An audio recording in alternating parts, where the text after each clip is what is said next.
বগুড়ায় বিএনপির ভারপ্রাপ্ত চেয়ারম্যান তারেক রহমানের উদ্যোগে ফ্রি মেডিকেল ক্যাম্পের আয়োজন করা হয়েছে। দুপুরে শহরের শহীদ খোকন পার্কে এর আয়োজন করে আমরা বিএনপি পরিবার। অনুষ্ঠানে প্রধান অতিথি হিসেবে বক্তব্য রাখেন বিএনপির সিনিয়র যুগ্ম মহাসচিব রুহুল কবির রিজভী।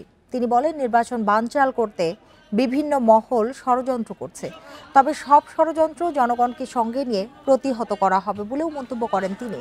পরে শিক্ষার্থীদের মাঝে বই বিতরণ, প্রতিবন্ধীদের হুইল চেয়ার বিতরণ করা হয়।